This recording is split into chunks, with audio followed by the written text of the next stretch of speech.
카슈미르의 소녀라는 영화가 있습니다. 2015년 영화인데 혹시 보신 분 있으세요? 인도 영화니까 잘 안 보시죠? 네, 소개 한번 할게요. 인도가 이제 1947년에 영국에서 독립을 하는데, 이 독립을 하면서 종교가 서로 달랐던, 인도는 당시 힌두교를 믿었고 지금도 마찬가지죠. 파키스탄은 무슬림이 많아서 두 나라로 쪼개지게 됩니다.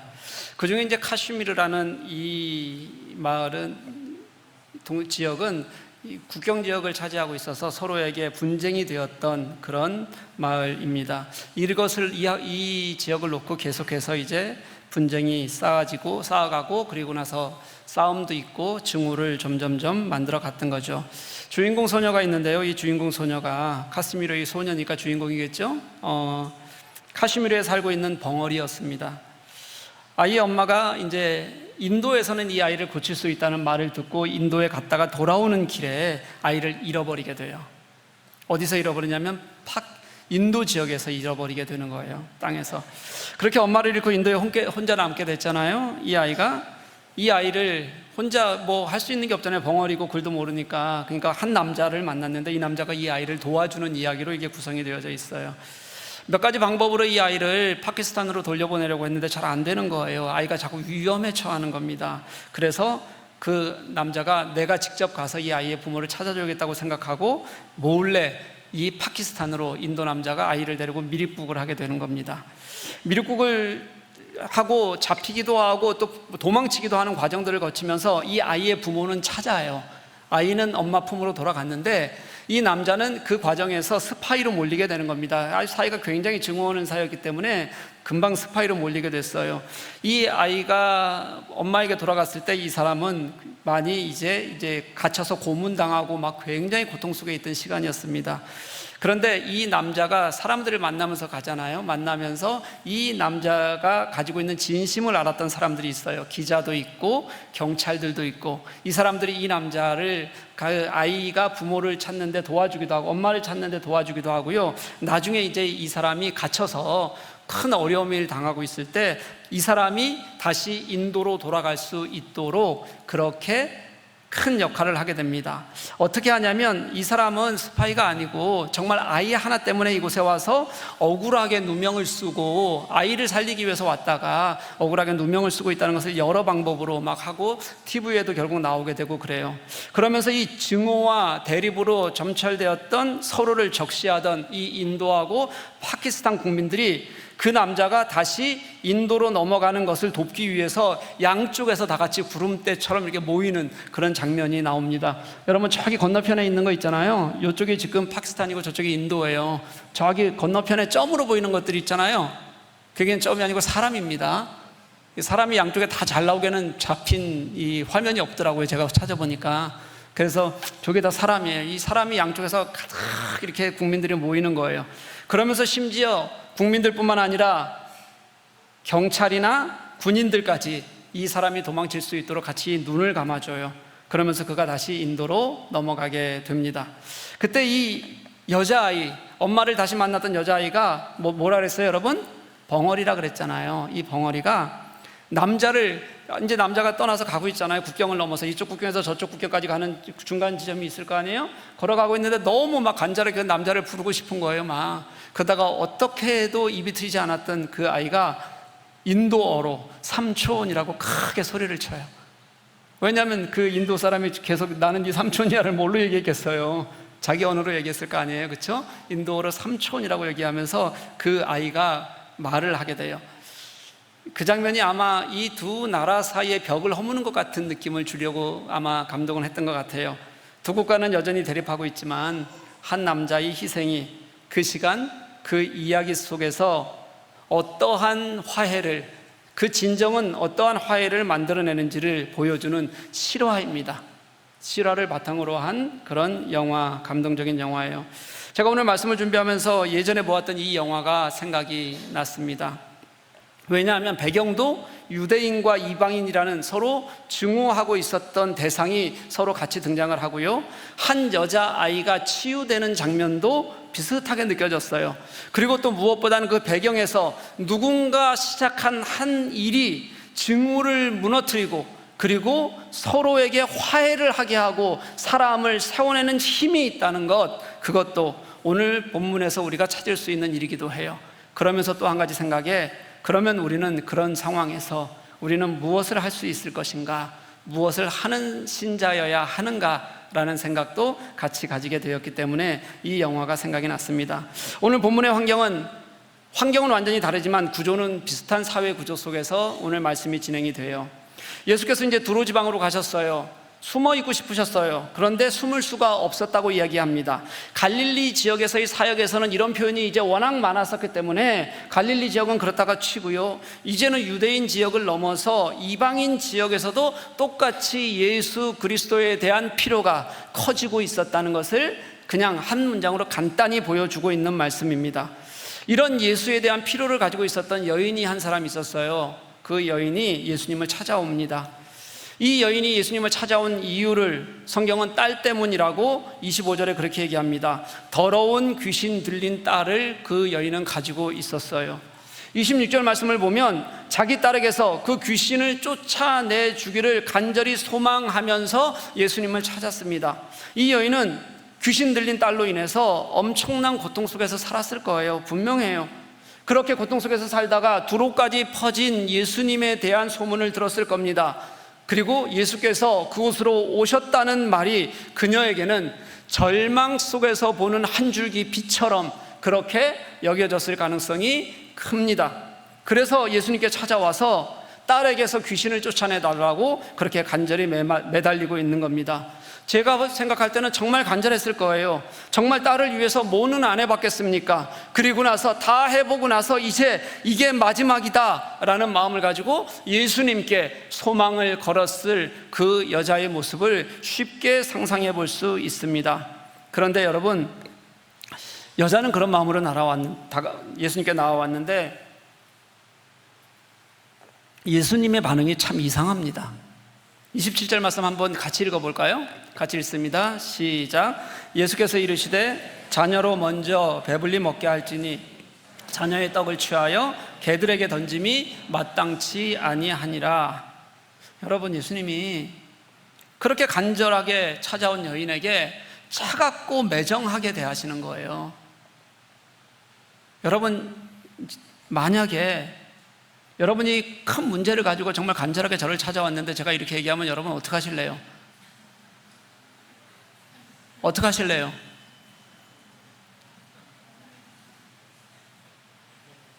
야, 그래도 목사님은 안 그렇겠지 믿어보겠다는 사람이 하나도 없어요. 이렇게 하나도 없는 게 당연한 겁니까 이게?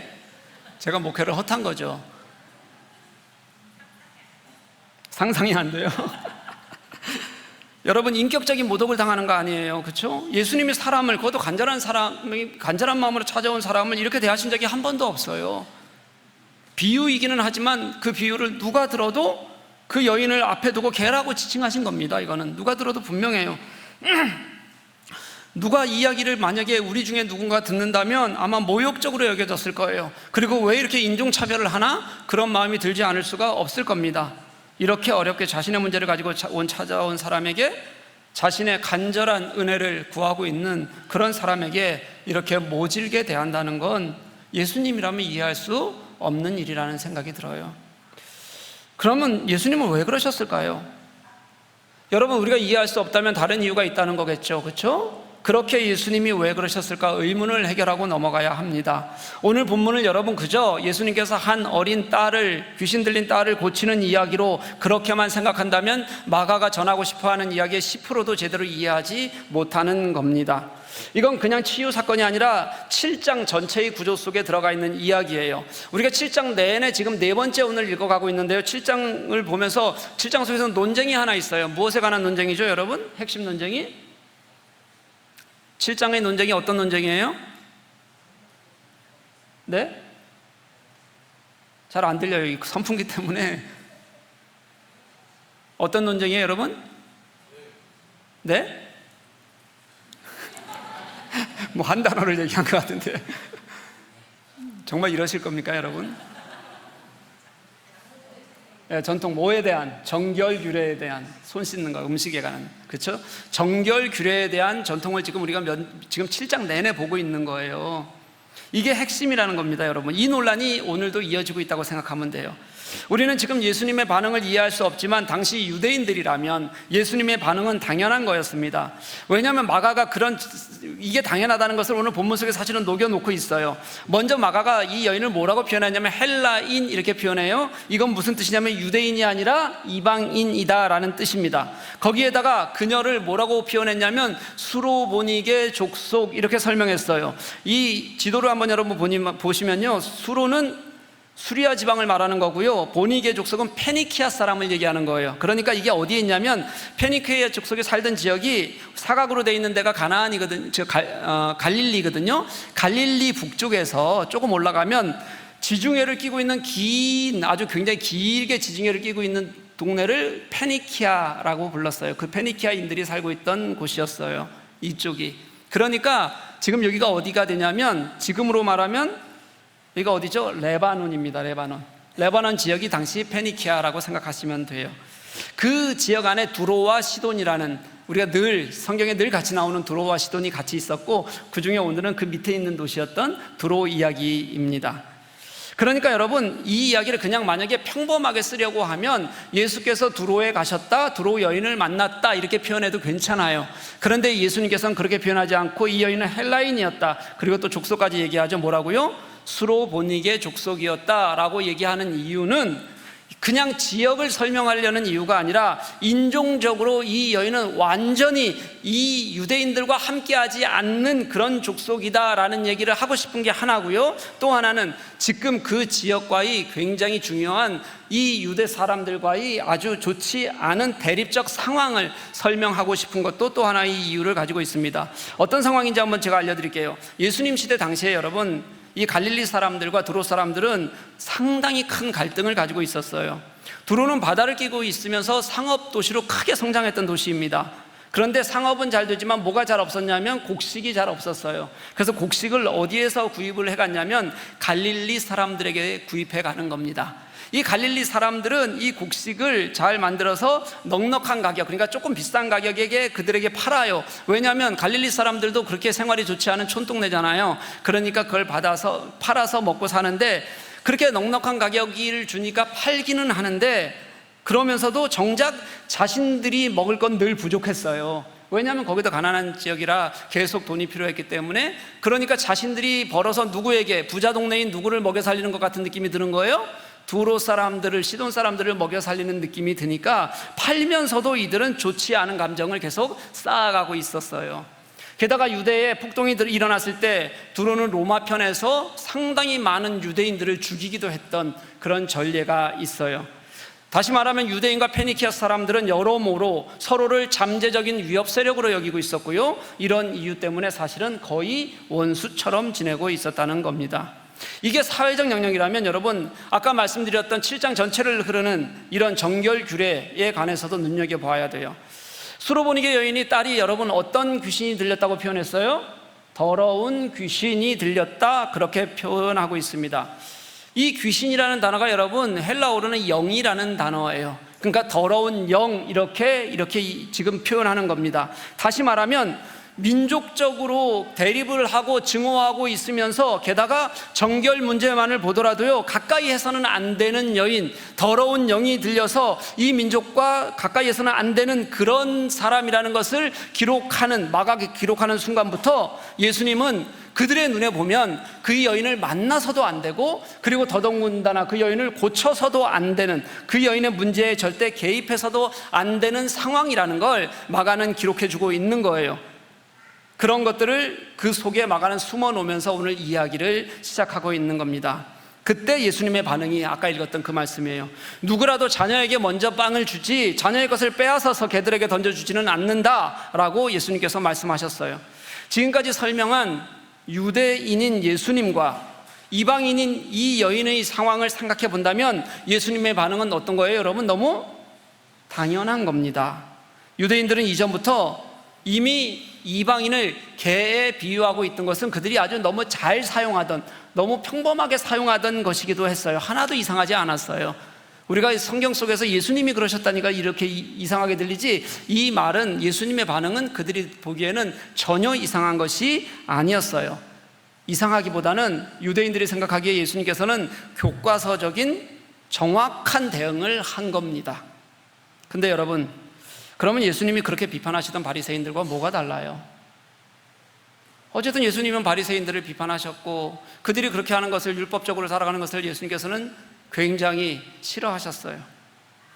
그런데 예수님이 이렇게 말씀하시는 게 그들이 보기에 괜찮다면 다를 게 하나도 없잖아요. 근데 예수님이 그럴 리가 없으시니, 바리새인들과 같을 리는 없으시니, 예수님은 지금 이 개의 비유를 통해서 당신의 가르침을 시작하고 있다는 것을 우리는 발견할 수 있어야 해요. 한번 살펴볼게요. 당시 개는 두 가지가 있었습니다. 뭐냐면 야생에서 시체를 뜯어먹거나, 왜냐하면 이 개들이 먹을 것이 없으니까 야생에서 시체 같은 걸 막 뜯어먹는 개들이 많았어요. 그리고 또 몰려다니면서 사람에게 폐를 끼치는 큰 개들이 이 야생들에 좀 있었어요. 그리고 또 이때에도 마찬가지로 집에서 기르는 개들, 퀴나리온이라고 부르는 작은 개들도 있었어요. 지금으로 보면 애완용 개라고 생각해도 괜찮은 그런 개들도 있었는데, 이런 개들, 작은 개들은요, 주인이 던져주는 음식을, 식탁에 있다가 주인이 던져주는 음식을 먹고 산 겁니다. 음식을 먹다 보면 여러분 떨어뜨리는 게 있잖아요, 그렇죠? 그럼 우리는 닦아내잖아요. 그냥 두면 어떻게 개가 먹도록 하는 거예요. 또 당시 유대인들은 식사를 할 때 여러분 어떻게 식사를 했냐면 비스듬하게 누워서 식사를 했어요. 비스듬하게. 왜 똑바로 앉아서 먹지 그렇게 먹었나 몰라요, 그렇죠? 그리고 유대인 남자들은 뭘 기르고 있었냐면 수염을 길게 기르고 있어서요. 그래서 음식을 먹다 보면 꼭 수염에 묻는 일들이 있어요. 여러분 왜 이렇게 지저분하게 묻히고 먹을까 생각하지 마십시오. 여러분들은 짜장면만 먹어도 맨날 티 내잖아요, 그렇죠? 수염 기르고 있으면 티가 안 날 수가 없어요. 그래서 음식이 묻으면 그거를 그냥 옛날에는 다 빨고 뭐 이렇게 머리 감듯이 빠는 게 아니라 어떻게 했냐면 이렇게 빵으로 그걸 털어냈어요. 인도에서 오신 분이 그러시면 안 되지 않아요?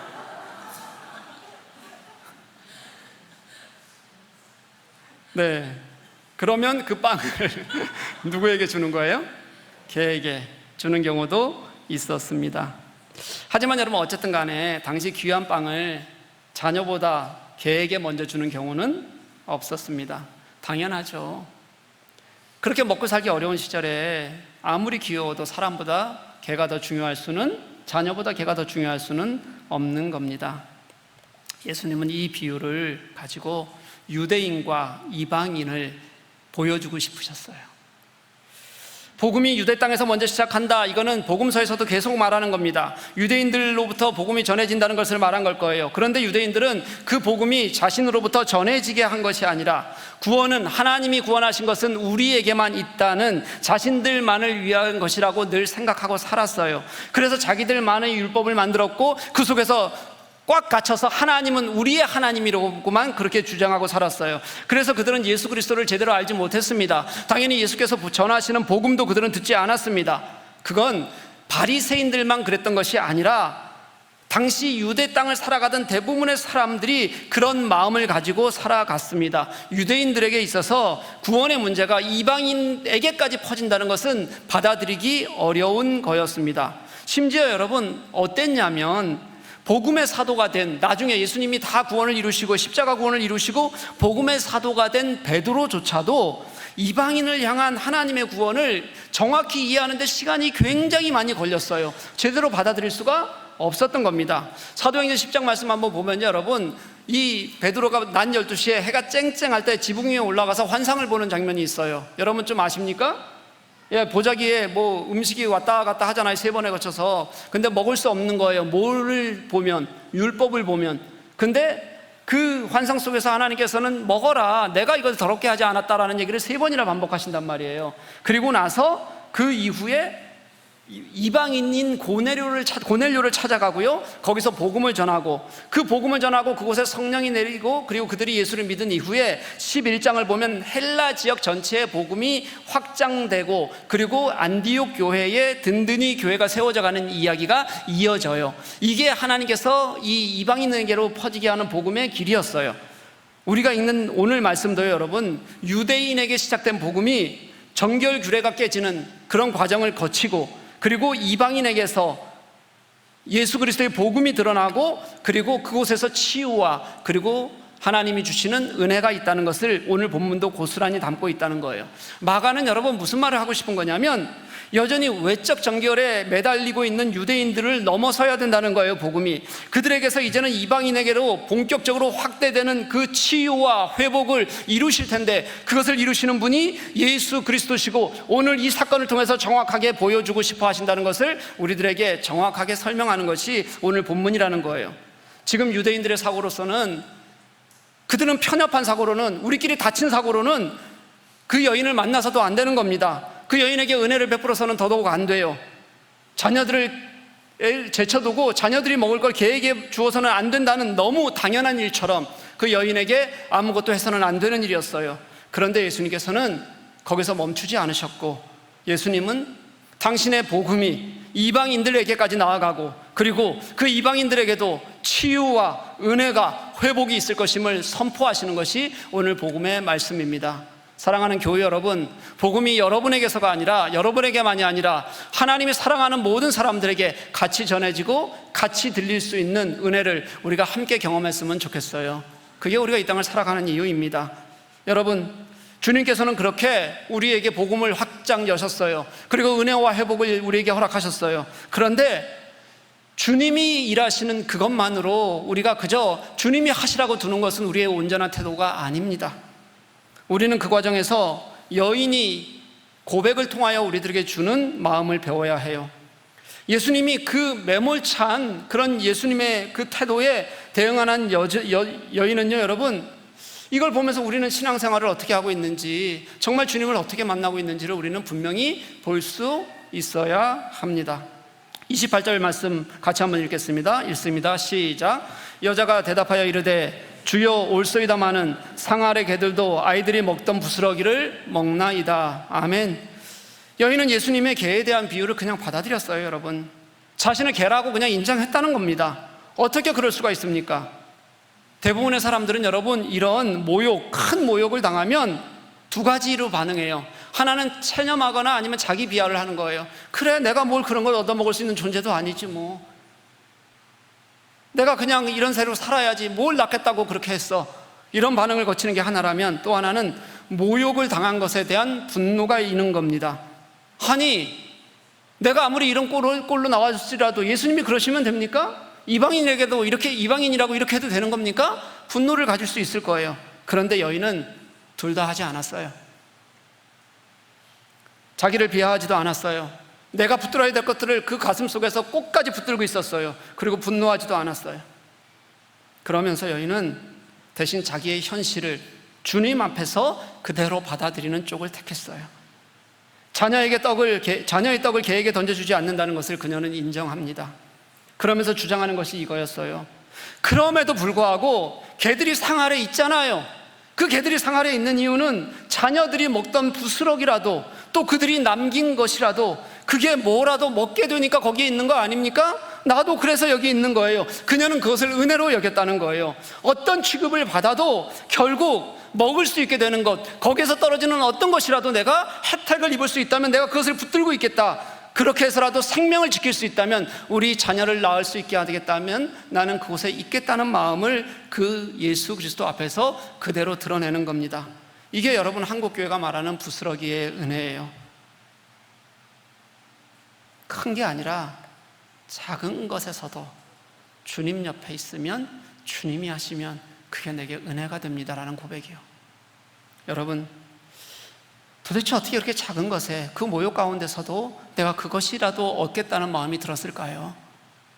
왜냐하면 그녀는 그곳에 빈손으로 왔거든요. 그동안 해봤을 모든 것들이 여러분, 그에게는 다 의미가 없는 것을 그녀는 인정을 했어요. 그 어린 딸이 더러운 귀신이 들렸어요. 그리고 그 더러운 귀신 들린 딸이 어땠을지 우리가 상상해 볼 수 있어요. 여러분, 예수님께서 이제 치유를 선언하시고 30절 말씀을 보면 이렇게 얘기해요. 여자가 집에 돌아가 본즉 아이가 침상에 누웠고 귀신이 나갔다, 이렇게 표현해요. 침상에 누웠고 귀신이 나갔다. 보통 아이가 치유를 받았으면 아이가 뛰놀았다 이렇게 표현하는 게 정상일 텐데, 그게 아니라 침상에 누웠다는 것을 표현해 주는 걸 봐서는 그 상태, 침상에 누워있는 상태가 그 아이에게는 가장 편안한 치유의 상황이라는 것을 표현하고 싶은 걸 거예요. 그럼 그전에는 어땠겠어요, 여러분? 그 아이가 때로는 소리를 지르면서 뛰어다녔을 거고, 혼자 중얼거리면서 다녔을 거고요, 입에 거품을 물고 쓰러지는 일들도 있었을지 모르겠어요. 밤새 깨어서 혼자 헤매고 다녔을 가능성도 있을 겁니다. 그러면서 얼마나 많이 다쳤겠고, 그러면서 얼마나 많이 위험에 노출됐겠어요. 엄마에게는 그런 자녀를 보는 것보다, 어린 자녀를 보는 것보다 더 심각하고 나쁜 상황은 없는 겁니다. 그러니 지금 이제 다 포기됐을 때 예수님께 나온 그녀에게 사랑하는 어린 딸의 생명보다 더 귀한 것은 없기 때문에, 그래서 그녀는 어떤 것도 감사할 수 있는 마음을 갖게 된 거예요. 어린 딸만 귀신에서 벗어날 수 있다면, 살릴 수 있다면, 그게 정말 작은 부스럭이라도, 내가 그것이라도 그게 은혜라는 것을 고백하고 살아가겠다는, 고백하고 그 자리에서 주님을 만나겠다는 마음이 그녀에게 있는 겁니다. 그때 주님께서는 그녀에게 치유를 선언하세요. 주께서 이르시되 이 말을 하였으니 돌아가라, 귀신이 내 딸에게서 나갔다. 그렇게 말씀하십니다. 사랑하는 교회 여러분, 저는 오늘 말씀 속에서 우리를 보아야 한다고 생각해요. 우리가 믿는 믿음이, 우리가 얻은 구원이 무엇인지를 저는 봐야 한다고 생각해요. 우리는 그녀가 예수님께 딸의 생명을 살리기 위해서 간절히 나아오고 원했을 때, 그녀가 주님 앞에서 나는 어떤 공로도 없습니다, 나는 주님께 얻을 것이라고는 은혜밖에 없습니다 라는 것을, 그런 생각으로 나왔다는 것을 잊을 때가 참 많습니다. 우리를 보면 우리에게는 정말 아무런 능력이 없습니다. 능력은 고사하고 죽을 수밖에 없는 우리를 구원하신 분이 주님이셔서, 그래서 우리에게도 그 주님이, 주님의 은혜가, 그 은혜가 어떤 것이라도 가장 중요하다는 것을, 그래서 그게 부스러기일지라도 주님 곁에 있어야 한다는 것을 잊을 때가 우리도 참 많다는 거예요. 여러분, 우리가 솔직히 보면 우리가 어떠냐면요, 우리는 스스로 하나님의 은혜, 그리고 하나님의 도움을 받기에 특별하고, 그리고 또 가치 있는 자들이라고 스스로 확신하고 살아가요. 당신은 사랑받기 위해 태어난 사람, 가장 좋아하는 찬양 아니에요, 여러분? 내가 하나님 앞에 어떻게 하는지는 아무 관계 없어요. 그냥 우리는 사랑받기 위해서 태어난 거예요. 그러니 우리에겐 축복이 넘쳐야 돼요. 주님이 축복에 넘치기를 소원하는 마음으로 우리는 주님께 요구합니다. 어떻게 해요? 당당히 받아야 할 것을 받는 것처럼 그렇게 주님께 요구하는 거예요. 그러다 보니 하나님으로부터도 우리는 당연하게 그저 축복과 위로와 격려만 듣기를 원하는 것이 우리의 신앙적 태도가 되어져 버렸습니다. 그런데 여러분, 그녀가 주님 앞에서, 내가 주님 앞에 빈손으로 나왔습니다, 아무런 공로가 없습니다, 내 존재를 지금 보면 그저 상 아래에 있는 개 같은 존재이지만, 그럼에도 불구하고 내가 그곳에 있겠다고 결단하면 그곳에서 주님께서 우리들에게 은혜를 주신다고 고백했을 때, 주님으로부터 받을 어떤 것 없는 것을 인정했을 때, 그저 주님 앞에 은혜를 구하기만 했을 때 진정한 치유와 회복이 일어났다는 것을 기억하는 저와 여러분 될 수 있기를 간절히 소망합니다. 그리고 그녀가 그랬듯이 우리도 여러분 그런 은혜를 구해야 하는 거예요. 여러분, 우리가 하나님의 은혜를 구할 때 내가 축복을 보고 잘 되는 것을 보면서 하나님의 은혜를 구하지 마셨으면 좋겠어요. 하나님의 은혜를 구할 때 이미 하나님께서는 우리를 위하여 십자가의 죽으심으로 말미암아 당신이 우리들에게 보여줄 수 있는 사랑을 완벽하게 보여주셨어요. 사랑의 확증이라고 말씀하셨어요. 그러면 그럼에도 불구하고 이 땅을 살아가는 내가 어렵고 힘들고 고통스러운 일이 있으면 나는 그저 그 상황 속에서도, 내가 어려움 속에서도 나의 아픔을 보면서 그 안에서 주님이 일하시기를 소망하는 것이, 그것이 우리의 태도이지, 주님은 십자가에 죽기까지 하셨는데, 그런데 우리는 그 이후에 그래도 주님은 나에게 축복하셔야 될 분이십니다 라고 그렇게 큰 소리를 치며 그것이 나의 권리처럼 여기는 것은 여러분, 참되게 주님을 경험하는 것이 아니라는 거예요. 그렇게 해서 주님을 경험했다고 칩시다. 당연히 하셔야 될 주님이 하신 일이 내게 뭐 그렇게 감사하겠습니까? 그게 뭐 주님의 주권이겠습니까? 그죠? 나를 잘되게 하신 그 주님을 한번 고마워하면 그부터는 또 나의 즐거움을 누리는 것이 우리의 신앙생활이 되어가고 있다는 걸 여러분 기억해야 합니다. 오늘 말씀을 준비하면서 우리 집에 있는 라떼가 계획이잖아요, 그렇죠? 그래서 생각이 났어요. 제가 뭘 먹을 때마다 진짜 한 번도 빠지지 않고 옆에서 낑낑댑니다.